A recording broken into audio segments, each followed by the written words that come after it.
చంద్రబాబుకున్న negativity అనుభవం తనకు లేదన్నారు సీఎం జగన్. 2014 ఎన్నికల్లో కూటమిగా వచ్చిన చంద్రబాబు ప్రజలకు ఏమి చెప్పారో గుర్తు చేసుకోవాలన్నారు. 14 ఏళ్ల చంద్రబాబు పాలన చూసిన మీరు 58 నెలల మీ బిడ్డ పాలన ఎలా ఉందో ఆలోచించుకోవాలన్నారు. ఓటు వేసేటప్పుడు అప్రమత్తంగా లేకుంటే మళ్లీ మోసపోతామని హెచ్చరించారు సీఎం జగన్. నాకు చంద్రబాబు నాయుడు గారు ఎప్పుడూ చెప్పుకుంటా ఉంటాడు, నేను 3 సార్లు ముఖ్యమంత్రి, 14 ఏళ్ల ముఖ్యమంత్రి అని చెప్పి. మీ బిడ్డ చంద్రబాబు నాయుడు మాదిరి 3 సార్లు ముఖ్యమంత్రి, 14 ఏళ్ల ముఖ్యమంత్రి అని ఇంకా చెప్పుకునే స్థాయికి ఇంకా పోలేదు.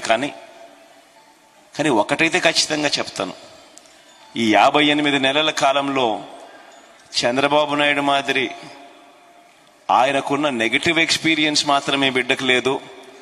మీ బిడ్డ మాత్రం ప్రతి పేదవాడి గుండెల్లో బ్రతుకుండేట్టుగానే అడుగులు ఈ 58 నెలల కాలంలో వేశాడు అని మాత్రం ఖచ్చితంగా చెప్తాను.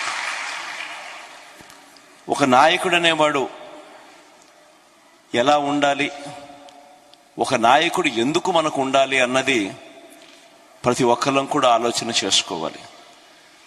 ఒక నాయకుడిని మనం ఎన్నుకుంటే, ఒక నాయకుడు ఆ నాయకత్వం స్థానంలో ఉంటే, ఆ నాయకుడిని ఎన్నుకున్నందుకు మన బ్రతుకులు మారాలి.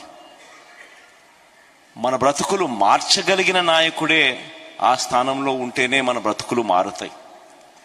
అలా ఎన్నుకునేటప్పుడు మనం గన పొరపాటు చేస్తే రాబోయే 5 సంవత్సరాలు మళ్ళీ మనం చేయగలిగింది ఏముండదు. మన బ్రతుకులు అదే మాదిరిగానే మోసపోయి అంధకారంలోకే వెళ్ళిపోతాయి. కానీ అదే మనం తీసుకునే నిర్ణయం సరైన నిర్ణయం అయితే మన బ్రతుకులు 2 అడుగులు ముందుకు పడతాయి. నాకు చంద్రబాబు నాయుడు గారు ఎప్పుడూ చెప్పుకుంటా ఉంటాడు, నేను 3 సార్లు ముఖ్యమంత్రి, 14 ఏళ్ల ముఖ్యమంత్రి అని చెప్పి.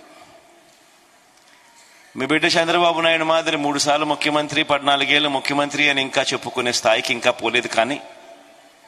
కానీ ఒకటైతే ఖచ్చితంగా చెప్తాను, ఈ 58 నెలల కాలంలో